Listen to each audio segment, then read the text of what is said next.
Bismillahirrahmanirrahim. Assalamualaikum warahmatullahi wabarakatuh. Alhamdulillahilladzi anzala ala 'abdihil kitaba wa lam yaj'al lahu 'iwaja. Asyhadu an la ilaha illallah wahdahu la syarikalah wa asyhadu anna Muhammadan 'abduhu wa rasuluh. Allahumma shalli wa sallim wa barik ala nabiyyina Muhammad wa ala alihi wa ashabihi wa man da'a ilallahi bidawatil Islam wa man tamassaka bi sunnati ala rasulihi wa man tabi'ahu bi ihsani ila yaumiddin, amma ba'd. Segala puji bagi Allah Subhanahu wa taala ya atas nikmat yang telah Allah berikan di hari ini, hari Jumat ya. Semoga kita semuanya oleh Allah diberikan kondisi iman yang selalu istiqomah ya, iman yang dalam kondisi istiqomah kayak gitu ya, sehingga keimanan itu mengalir kepada ketaatan kita kepada Allah Subhanahu wa taala dan semangat kita untuk menjauhi hal-hal yang itu dilarang oleh Allah Subhanahu wa taala. Teman-teman semuanya rahimakumullah ya.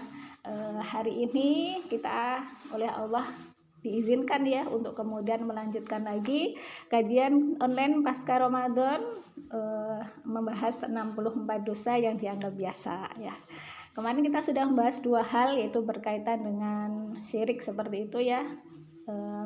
Dan hari ini kemarin membahas tentang syirik, yaitu syirik besar, kemudian juga syirik dalam hal ibadah yaitu riya kayak gitu ya, dan juga sum'ah kayak gitu, yang memang itu tidak masuk ke dalam slide yang saya bagikan ya, karena memang di dalam buku karangan Syekh Muhammad Shahih Al-Munajjid itu nggak dimasukkan yang sum'ah itu ataupun yang tambahan yang lain yang sampaikan, itu cuma ditulis syirik sama riya dalam ibadah seperti itu. Jadi sehingga lainnya itu adalah pengembangan yang saya berikan seperti itu. Nah, hari ini teman-teman kita lanjutkan bahasannya, yaitu berkaitan dengan dua hal yang itu termasuk perbuatan yang dilarang oleh Allah Subhanahu wa taala kayak gitu ya, yang itu akan mendatangkan jasa berupa dosa atau itsmun seperti itu.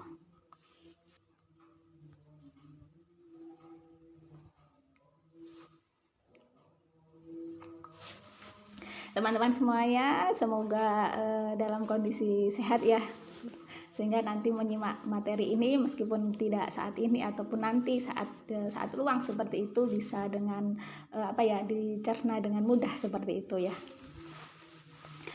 Kita hari ini membahas dua hal, yaitu perbuatan yang itu dilarang oleh Allah Subhanahu wa taala. Yang nomor 3 yaitu tiaroh, kemudian yang nomor 4 adalah bersumpah atas nama selain Allah Subhanahu wa taala kayak gitu.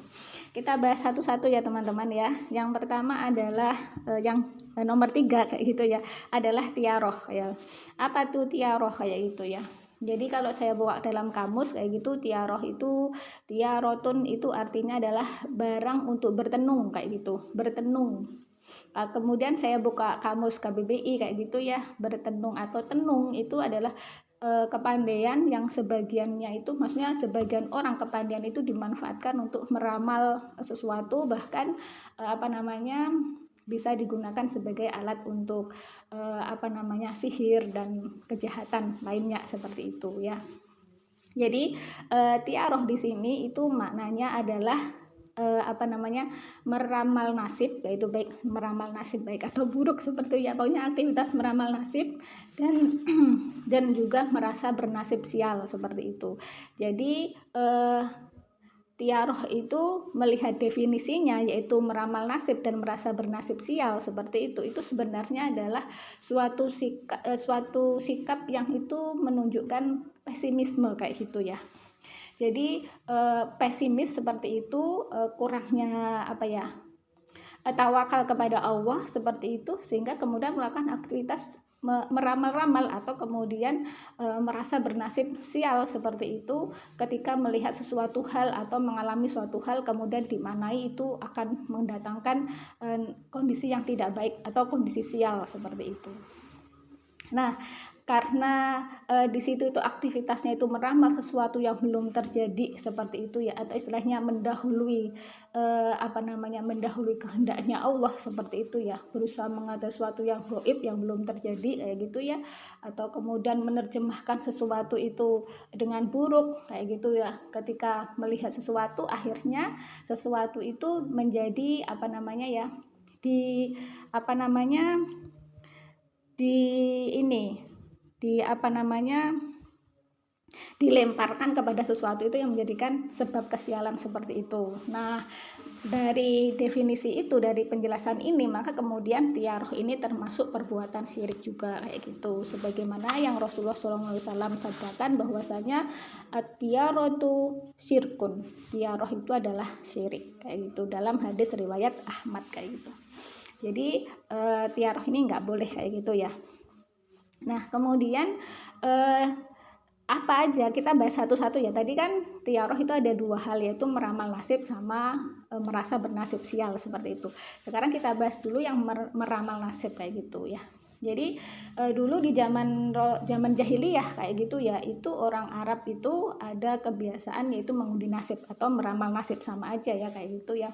Nah, itu disebutkan dalam Quran surah Al-Maidah ayat 3 kayak gitu. Jadi Quran surah Al-Maidah ayat 3 ini kan berisi hal-hal yang diharamkan oleh Allah dan hal-hal yang lainnya. Jadi ayatnya lumayan panjang kayak gitu ya.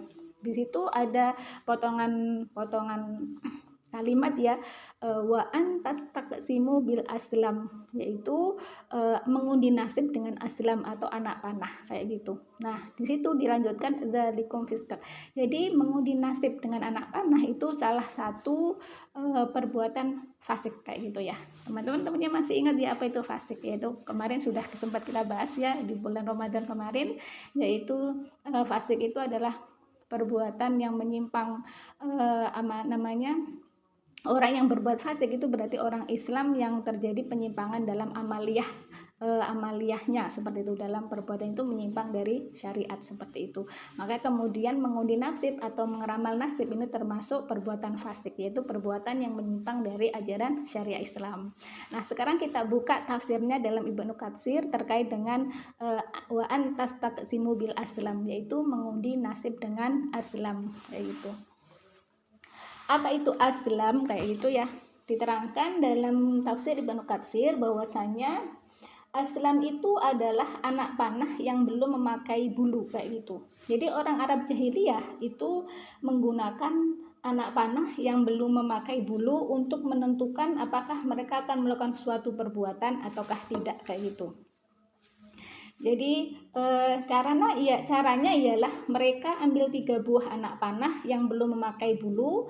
Setelah ditulis masing-masing yaitu dengan lakukan, jadi ada 3 anak panah, yang satu ditulisi lakukan, yang kedua jangan melakukan, kemudian yang ketiga tidak ditulis apa-apa kayak gitu. Kemudian ketiga anak panah itu diletakkan di sebuah tempat dan disimpan di dalam Ka'bah. Bila mereka sudah hendak melakukan sesuatu perbuatan, mereka meminta agar juru kunci Ka'bah mengambil sebuah anak panah itu. Kemudian terserah nanti apakah mereka akan melakukan atau tidak melakukan sesuatu, itu sesuai dengan anak panah yang diambil juru kunci Ka'bah tadi itu, kayak seperti itu. Kalau kemudian yang terambil ternyata anak panah yang tidak ada tulisannya, maka undian diulangi sekali lagi kayak gitu. Jadi itu penjelasan dari tafsir Ibnu Katsir terkait dengan aslam ya. Yaitu anak panah yang belum berbulu. Jadi ini contoh realnya kayak gitu ya, di masa jahiliyah dulu itu adalah kisahnya Abdullah ya, ayahnya Rasulullah SAW kayak gitu. Jadi dulu Abdul Muthalib itu ya itu bernazar kalau seandainya memiliki anak 10 anak kemudian hidup semuanya, itu Abdul Muthalib itu bernazar akan akan mengorbankan satu kayak gitu untuk Allah seperti itu ya. Ini masa sebelum Islam ya, jadi masih masanya Abdul Muthalib, kisahnya terkait dengan Abdullah, yaitu anaknya Abdul Muthalib, yaitu anak yang terakhir ya kayak gitu. Nah, kemudian ketika benar ya Abdul Muthalib ini memiliki 10 anak seperti dan hidup semuanya kayak gitu, maka Abdul Muthalib ini ingin melaksanakan nadarnya kayak gitu. Nah, kemudian si Abdul Muthalib ini apa namanya, mengundi siapa di antara anak-anaknya ini yang harus dikorbankan seperti itu ya. Terus kemudian benar yang ngambil anak panah kayak gitu ya, setiap setiap panah tadi itu diberi nama masing-masing dari anaknya Abdul Muthalib yang jumlahnya 10 itu kayak gitu ya. Kemudian ringkas cerita kayak gini ya, ringkas cerita aja gitu ya. Terus kemudian yang ternyata yang keluar itu adalah namanya Abdullah kayak gitu. Abdullah itu adalah anaknya Abdul Muthalib yang terakhir, yang paling kecil, yang itu disayangi kayak gitu. Ketika melihat yang keluar itu Abdullah, itu ternyata masyarakat Arab itu loh semuanya melarang itu, jangan dilakukan itu, jangan dilakukan itu kayak gitu ya. Nah akhirnya Abdul Muthalib ini disarankan oleh orang-orang Mekah waktu itu untuk pergi ke daerah Hijaz, yaitu di wilayah Madinah, wilayah Khaibar kayak gitu ya, untuk menjumpai seorang ya istilahnya apa ya, disebut dengan dukun gitu apa ya, dukun gitu ya. Dikatakan bahwasanya si dukun ini atau si ini nih memiliki jin laki-laki, suruh tanya ke situ itu gimana supaya nadar itu diganti dengan yang lain istilahnya gitu, jangan dengan membunuh Abdullah seperti itu kayak itu. Nah ringkas ceritanya kayak gitu ya, setelah menemui si dukun ini kayak gitu ya, itu ditanya kayak gitu berapa tebusannya berapa kayak gitu. Dikatakan 10 ekor unta. Kemudian disuruh pulang ke Mekah untuk kemudian mengundi apakah yang keluar dari panah nanti nama Abdullah, apakah nama unta itu, seperti itu. Nah akhirnya itu diulang-ulang. Yang pertama itu muncul Abdullah ya, habis itu ditambah lagi untanya 10, terus sampai kemudian genaplah 100 ekor unta. Setelah 100 ekor unta ini baru keluar namanya unta dari panah tadi itu, bukan Abdullah. Akhirnya tapi Abdul Muthalib belum puas, dia melakukan kembali 3 kali, tetap yang keluar itu adalah nama unta-unta kayak gitu. Akhirnya selamatlah Abdullah dari jadi dikorbankan seperti itu ya. Akhirnya unta-unta itulah yang kemudian disembelih dan kemudian selamatlah Abdullah dari dikorbankan seperti itu ya. Jadi ini contohnya kayak gitu ya, bahwasanya terkait dengan mengundi nasib atau melakukan enggak di masa jahiliyah orang-orang Arab dulu kayak gitu. Nah itu setelah Islam datang dijelaskan bahwasanya itu termasuk perbuatan fasik, yang itu melarang, termasuk perbuatan fasik, termasuk syirik kayak gitu, yang itu diharamkan oleh Allah Subhanahu wa taala kayak gitu.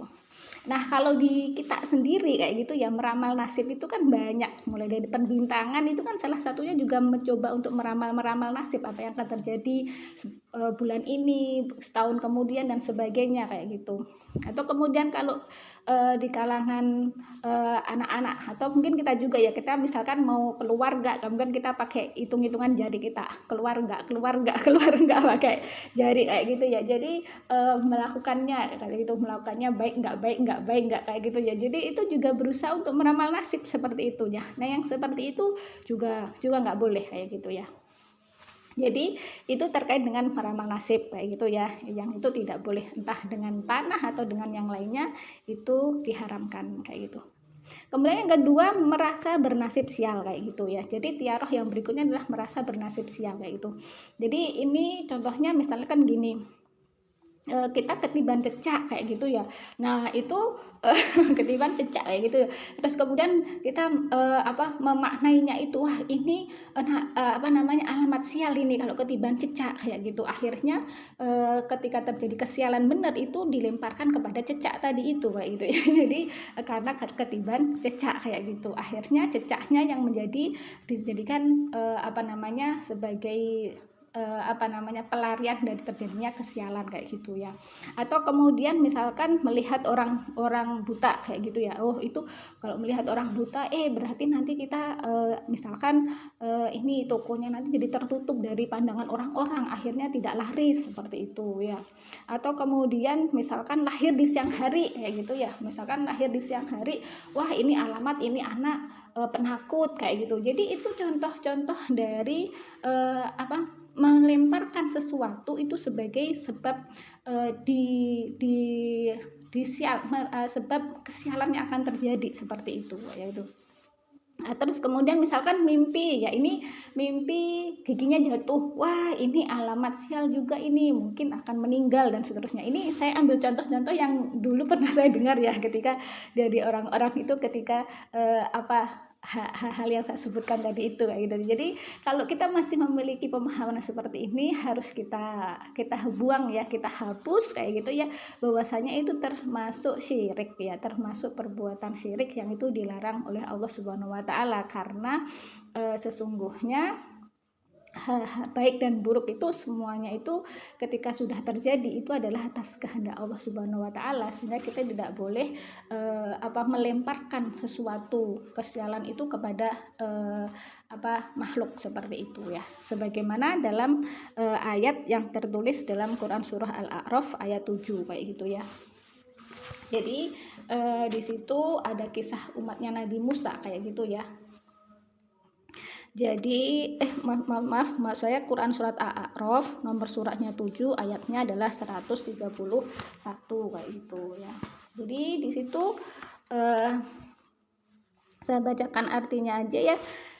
Kemudian apabila kebaikan atau kemakmuran itu datang kepada mereka, mereka berkata ini adalah karena usaha kami. Dan jika mereka ditimpa kesusahan, mereka lemparkan sebab kesialan itu kepada Musa dan pengikutnya. Ketahuilah ya, sesungguhnya nasib mereka di tangan Allah, namun kebanyakan mereka tidak mengetahui, seperti itu ya.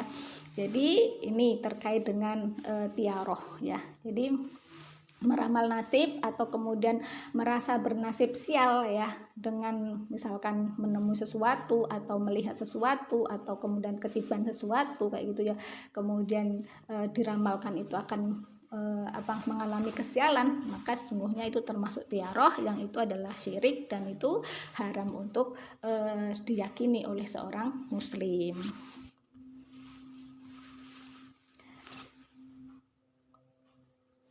Nah, berikutnya yang keempat ya, perbuatan terlarang yang dilarang oleh Allah yang keempat, yang itu bisa mendatangkan dosa apa? Yaitu bersumpah atas nama selain Allah Subhanahu wa taala kayak gitu ya.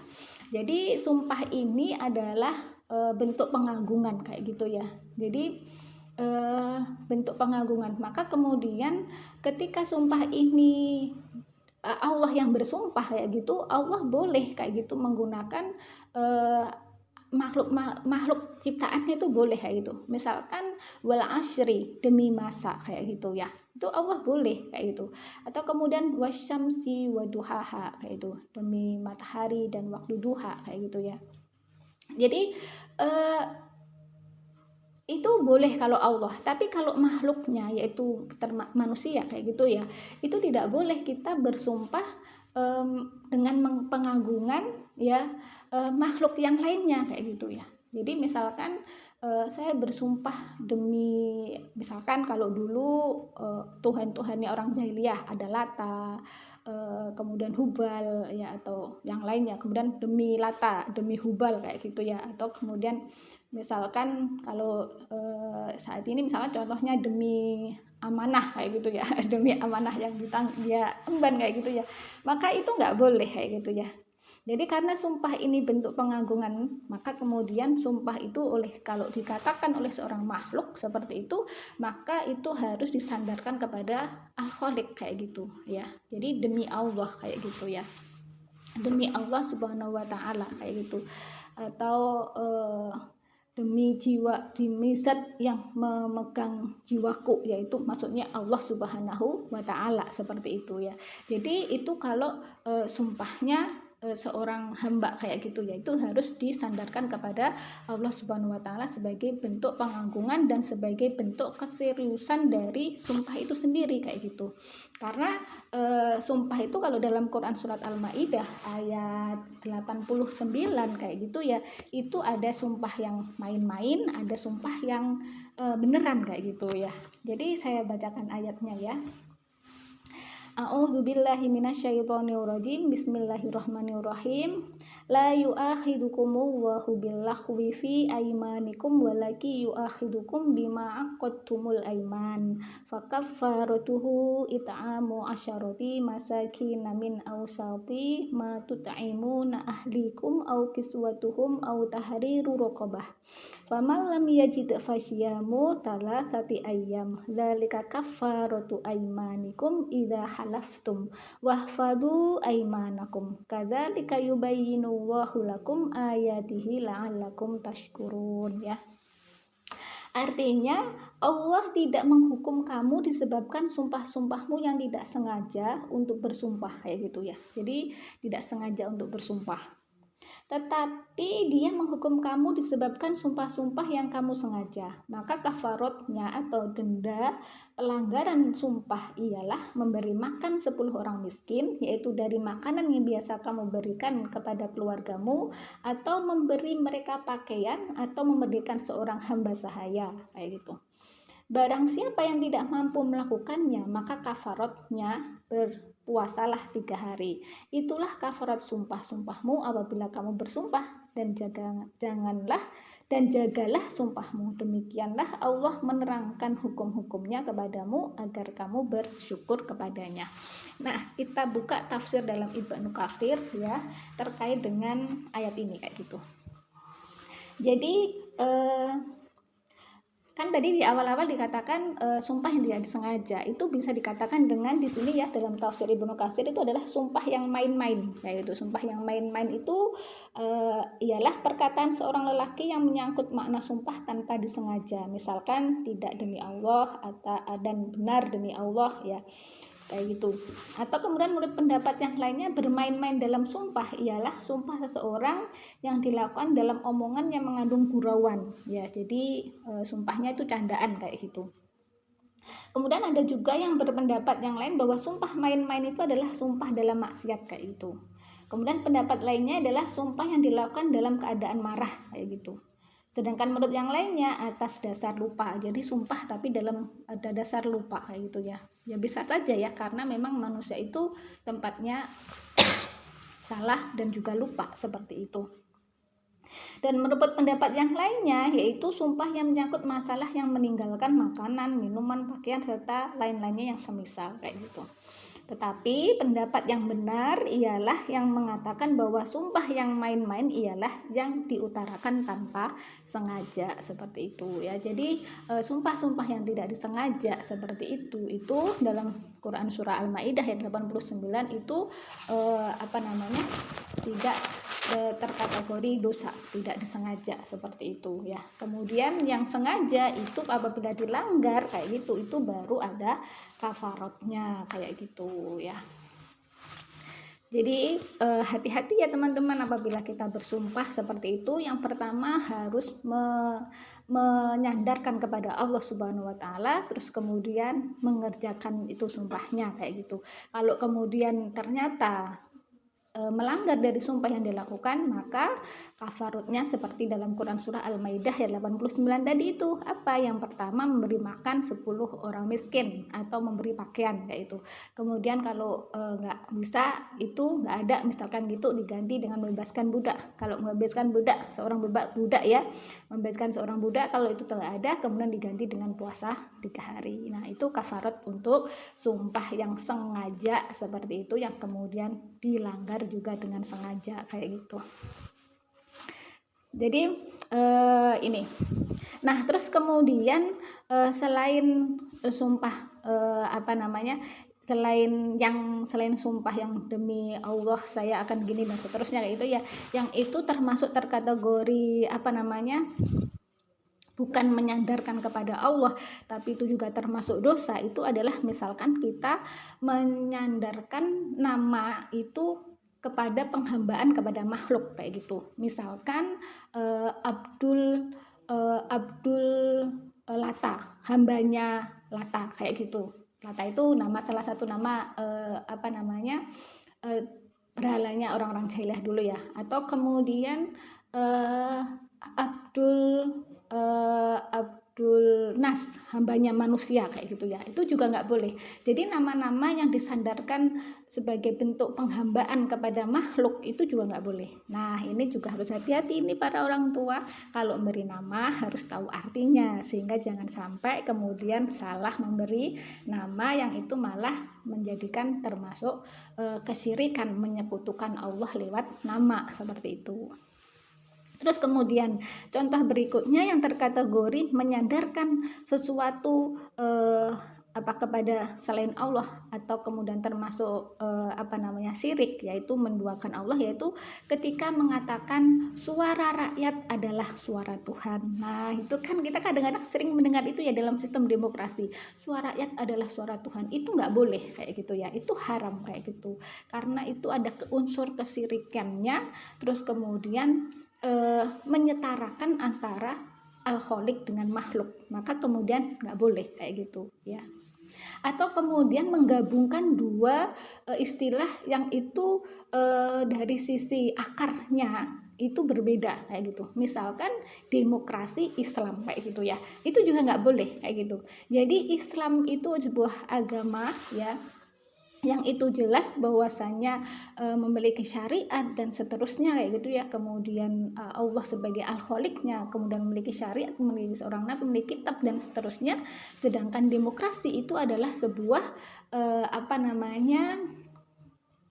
sebuah demokrasi itu istilah kayak gitu ya, yang itu dimunculkan atas kecerdasan kejinusan manusia, yang kemudian dari situ memunculkan sebuah aturan-aturan kehidupan yang itu malah kemudian menyebabkan jadi jalan meninggalkannya hukum-hukum Allah kayak gitu ya. Maka kemudian menggabungkan antara Islam sama demokrasi menjadi satu istilah demokrasi Islam, itu juga nggak boleh kayak gitu. Itu juga termasuk syirik di situ ya. Jadi menyekutukan Allah, menyamakan Allah kayak gitu ya.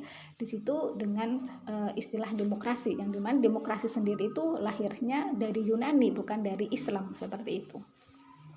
Atau kemudian mengatakan di langit cukup bagi Allah, di bumi cukup bagiku dan kamu kayak gitu ya. Jadi itu juga nggak boleh kayak gitu ya. Jadi hati-hati kita ketika kita melafadzkan sesuatu, jangan sampai kemudian kalimat itu mengandung unsur menduakan Allah, menyetarakan Allah dengan makhluknya, atau kemudian memposisikan Allah itu malah di bawahnya makhluk seperti itu ya. Jadi itu beberapa contoh. Atau ada contoh lagi, misalkan agama untuk Allah, tanah air untuk semuanya. Nah, itu juga nggak benar juga kayak gitu ya kalimat itu kayak itu. Karena walillahi ma fis samawati wal ardi. Jadi semuanya di langit dan bumi ini adalah miliknya Allah seperti itu. Jadi kita semuanya ini adalah miliknya Allah seperti itu, dan kita bergantung kepada Allah Subhanahu wa taala kayak gitu ya. Jadi itu pengembangan dari materi terkait dengan bersumpah atas nama selain Allah, itu pengembangannya aja kayak gitu ya.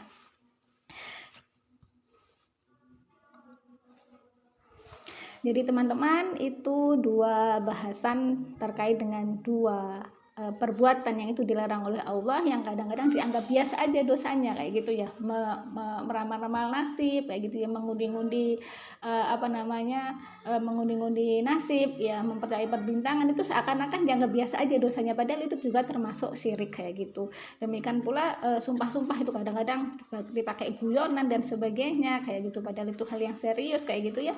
Maka kita harus berlindung dari dosa yang menganggap biasa dari tiaroh maupun bersumpah atas nama selain Allah Subhanahu wa taala kayak gitu ya. Jadi di surat ini belum saya baca hadisnya Rasulullah SAW ya, bahwasanya ketahuilah sesungguhnya Allah melarang kalian bersumpah dengan nama nenek moyang kalian. Barang siapa hendak bersumpah, maka hendaknya ia bersumpah dengan nama Allah atau diam kayak gitu ya.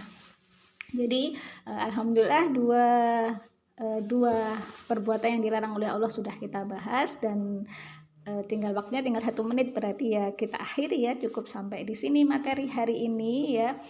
Sebentar, apa yang belum saya sampaikan ya? Oh iya, terkait dengan tiaroh ini bagaimana kemudian kafarotnya gitu ya. Ya kafarotnya kita taubat kayak gitu ya. kafarat khususnya kayak gitu ya, dalam ini nggak ada kayak gitu ya, kafarat khususnya nggak ada kayak gitu. Cuma kemudian ya bertobat, benar-benar tobat kayak gitu ya, kepada Allah Subhanahu wa taala, terus kemudian berdoa dan kemudian menyebutkannya bahwasanya segala nasib itu Allah yang memegang seperti itu ya. Kebaikan itu dari Allah kayak gitu ya. Kalau kemudian kita tertimpa suatu musibah itu juga atas izinnya Allah kayak gitu ya. Bisa jadi musibah yang menimpa, kesialan yang menimpa kita itu adalah sebagai buah supaya kita merasakan perbuatan buruk yang pernah kita lakukan seperti tadi. Jadi itu juga sebagai buah dari perbuatan kita sendiri kayak gitu. Bisa jadi juga itu adalah murni memang ujian dari Allah Subhanahu wa taala, sehingga kita tidak melemparkan sesuatu itu kepada makhluk seperti itu ya. Terus kemudian bertobat sungguh-sungguh dan kemudian tawakal kepada Allah Subhanahu wa taala ya. Umat Islam itu nggak boleh pesimis tuh nggak boleh kayak gitu ya. Jadi kita kan menjalani kehidupan ini sebenarnya oleh Allah sudah diberikan syariatnya gitu. Jadi jalankan kehidupan ini sesuai dengan syariatnya Allah. Makanya Allah merintahkan kita untuk terus menuntut ilmu kayak gitu ya teman-teman ya. Jadi menuntut ilmu itu wajib ya. Dalam kondisi tidak dalam kondisi misalkan nganggur aja gitu, enggak kayak gitu. Jadi menuntut ilmu itu enggak melihat kamu lagi nganggur atau enggak nganggur kemudian kamu memanfaatkan untuk menuntut ilmu, enggak. Jadi menuntut ilmu itu wajib ya, dari sejak sampai nanti kayak gitu ya, sampai kita wafat. Sebelum wafat itu kita itu terus diperintahkan oleh Allah untuk menuntut ilmu kayak gitu ya, karena dengan menuntut ilmu lah itulah kemudian kita itu menjadi mendapatkan cahaya dari Allah, terterangi, tertunjuki jalannya kayak gitu ya. Jadi alhamdulillah ya, kita oleh Allah diizinkan untuk kemudian punya kajian online seperti ini kayak gitu ya. Jadi itu adalah sesuatu karunia dari Allah kayak gitu, karena dari sini akhirnya kita bisa mengetahui banyak ya, insya Allah banyak kayak gitu ya terkait dengan ilmu-ilmu agama ini seperti itu ya. Jadi semoga kita oleh Allah diistiqomahkan kayak gitu ya dalam thalabul ilmi dan juga dalam mengamalkan ilmu seperti itu, dan juga membagikan ilmu yang kita dapatkan seperti itu ya, entah dengan online maupun tidak online, atau apa yang sekiranya bisa kita lakukan seperti itu ya. Demikian teman-teman, ternyata sudah lewat ya. Akhirnya mari kita akhiri kajian online pasca Ramadan hari ini dengan baca istighfar 3 kali dan doa kafaratul majelis. Astagfirullahaladzim, astagfirullahaladzim, astagfirullahaladzim. Subhanakallahumma wa bihamdika asyhadu an la ilaha illa anta astaghfiruka wa atubu ilaik. Al-haqqu min rabbika fala takunanna minal mumtarin. Bila ada benarnya itu datangnya dari Allah semata ya. Kalau ada salahnya dari yang saya sampaikan itu semata-mata kelemahan saya pribadi, mohon dimaafkan ya. Akhirnya saya akhiri, wassalamualaikum warahmatullahi wabarakatuh.